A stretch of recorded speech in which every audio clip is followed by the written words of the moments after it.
What is up, guys? It's your boy Rick Gakis, and today we're going to be taking a look at the new Renegades meta.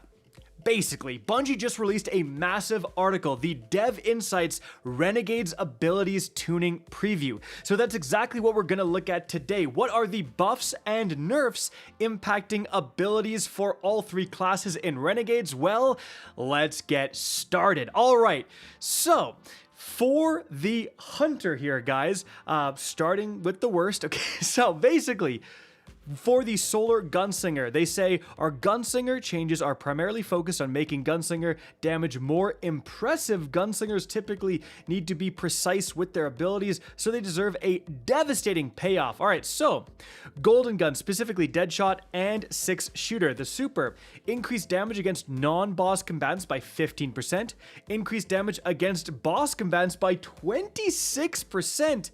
This change removes the disparity between boss damage and non-boss damage.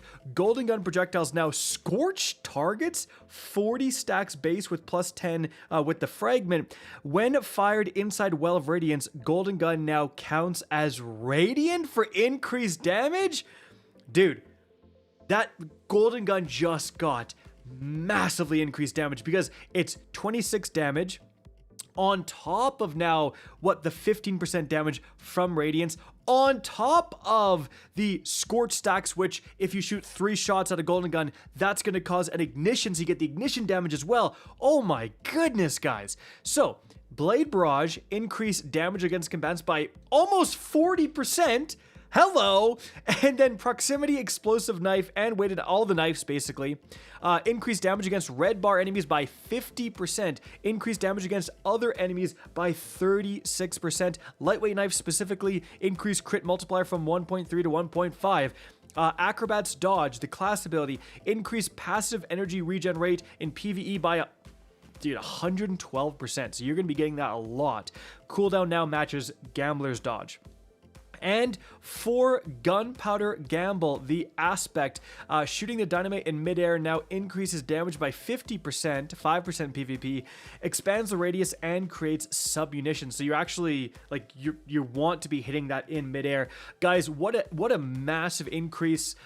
Combine all of this stuff with the fact that, the Still Hunt exotic sniper rifle is getting a 40% damage buff with Celestial. Golden Gun Hunters with Celestial might be absolutely cooking next season. All right, next up, for the Void Night Stalker, they say the changes to Night Stalker in this release are mostly centered on the Shadow Shot supers. We want Deadfall to be one of the best choices for weakening beefy targets while making Mobius Quiver a top tier damage choice. You know, right now a lot of people are just using Tractor Cannon instead, so let's see what they're doing. For Shadow Shot Deadfall the Super, Tether Source now attaches to combatants on direct impact. Okay, increase the weaken effect from 30 to 35%. Deadfall is now the strongest weaken in the game. So yeah, this is more than any other weaken effect you can get in the game is going to be Deadfall. And now immediately weakens and suppresses enemies in an area of effect on impact, okay? And then for Mobius Quiver, the Super, while the Super is active, dealing damage now increases the power of subsequent Shadow Shot attacks and bow weapons. So, wait a sec. You Mobius Quiver, your Leviathan's Breath is going to be hitting harder? That's saucy. Note, this puts a bar on your screen that changes as you charges as you deal damage. When charged, your final shot or final 2 shots with Orpheus Rig deals significantly increased damage, turning it into one of the highest damaging supers in the game with 222% max. You know when they buffed Matadoxia and everyone was saying, now there's no reason to use Titans? Well, now there's really no reason to use Titans, dude. This is kind of crazy. Like, just Mobius Quiver on your Hunter, like, that's going to be crazy. It increased Space Super duration from 10 seconds to 16 seconds. Orpheus Rig is 16 to 20 seconds. And then for Smoke Bomb Melee, increased projectile lifetime after sticking to a surface from 3 seconds to 9 seconds. Tripling the duration. Wow. Reduced lingering smoke time in PvP from 5 seconds to 2 seconds, so a nerf there. Reduced screen effect intensity and duration while in enemy smoke. Reduced damage against players by 16%. Note, after seeing how the previous smoke bomb changes land in PvP, we're shifting smoke bomb back to being more of a misdirection tool than a damage tool. All right, so for Arc Strider, which needs tons of help, they say the Arc Strider changes are light this time around. Moving forward, we'll be looking for opportunities to diversify the number of Arc Strider builds. Like, no one's playing Arc Strider, Bungie. You buff Night Stalker, but not Arc Strider? Come on. So for Storm's Edge, the super passive energy regen increased by 25%. You're going to get a lot more Storm's Edges. Tempest Strike, the aspect, reduced damage against players by 16%. Okay, then, well, obviously PvP nerf. Then Stasis, the Revenant Hunter. We have 2 Revenant changes. Shatter Dive. Shattering Stasis crystals or enemies now grants Frost Armor. Any shatter that grants full stacks in PvE and 2 stacks in PvP. That's a big deal. Like maxing out your Frost Armor by shattering a crystal. Grenade into Shatter Dive, you're good to go. For Silence and Squall, the super increased damage against combatants by 63%. Very, very interesting. I would imagine that this damage increase would also be in effect for Prismatic, which makes it even more interesting. Even though it says Stasis Revenant, like, they're buffing the super itself, I think. Hopefully Bungie will clarify if that's not the case. Now, for the Strand Hunter Thread Runner. So here's what they're doing. Our Thread Runner changes are focused on increasing team play potential with Widow's Silk. So with Widow's Silk, the aspect, looking at a grapple tangle for a short period now overrides your grenade ability with a free non-offensive grapple. Note, this allows you to give grapple capabilities to fellow guardians who don't have strand or grapple equipped. Also works for the Navigator Exotic Trace Rifle. Grapple tangles created near the ground now rise into the air shortly after creation. Grapple tangle base lifetime increased from 15 to 20 seconds. Hitting an enemy with grapple melee that wasn't free creates a grapple tangle. Super interesting changes there, like just letting everyone grapple. For Silk Strike, increase the passive energy regeneration by 11%, so it's going to charge quicker. Increase damage resistance during super by 13%. You're going to be more tanky, guys. After that, all Hunter subclasses. So Marksman Dodge, increase ammo pickup radius from 10 meters to 15 meters, and Gambler's Dodge in PvP only, reduced melee energy gain from 50% to 35%, so PvP nerf. All right, guys, we are on to the Warlock. So for Solar Dawnblade, they said, we actually got a little bit of a preview of this in the one about the exotic armor. So, Daybreak Super, increased damage against combatants by 20%. Projectiles now scorch by default.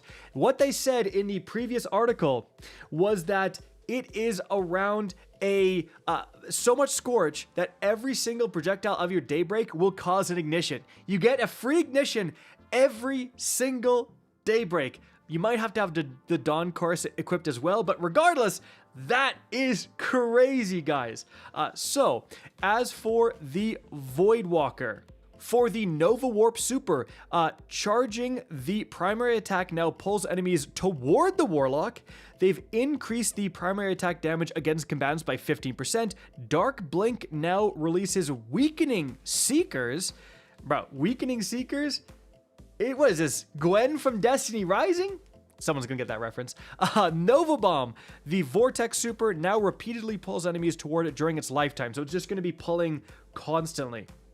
Then, for the Arc Stormcaller, our Stormcaller changes are focused on making Stormcaller super damage more competitive. So, for Storm Trance, increase maximum sustained damage bonus from 50% to 65%.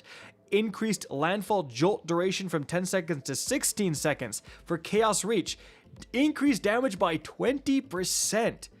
Pretty saucy.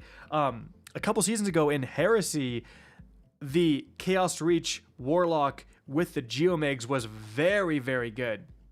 Then for Ionic Sentry, the aspect no longer blinds the user on creation. Dude, I almost fell to my knees in the Walmart when I heard like that. Thank goodness, dude. That was so annoying. Lightning Surge, Prismatic Aspect only, reduce damage against players by 16%, guys. A little bit of a nerf there. All right. Stasis Shadebinder, Winter's Wrath, increase Shadow Wave damage against frozen players by 210%. Against targets, not players, targets. Massive increase in damage. Frost Pulse, reduced player freeze radius from 7.5 to 5 meters, so a nerf for PvP. Now slows players between 5 meters and 8 meters. Okay, so they're not going to freeze as far, but it's going to slow them a bit further, if I'm reading that correctly. So, Strand Broodweaver. So, Needlestorm. This is what we talked about with the Matadoxia.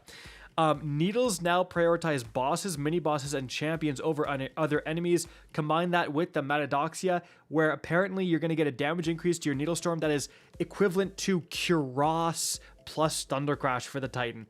Insane.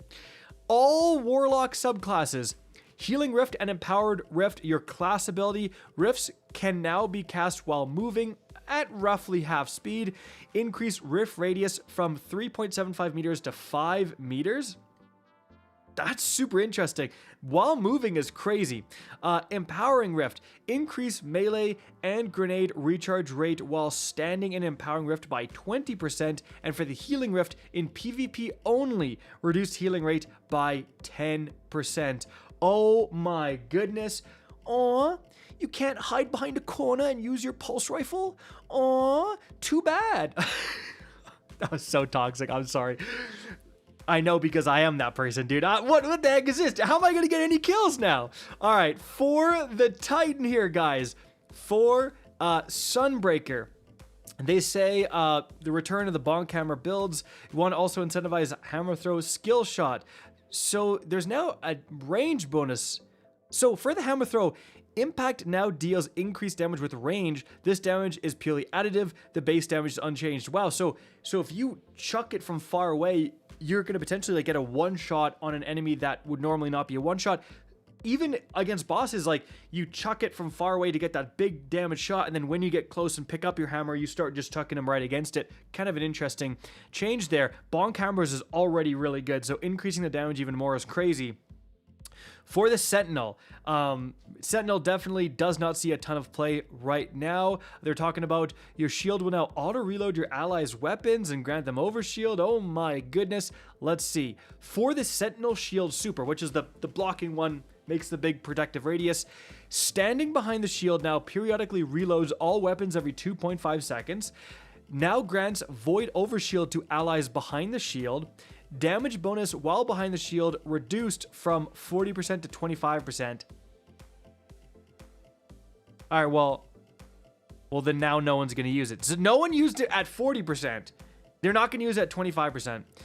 Well, we'll see. Blocking attacks now extends super lifetime.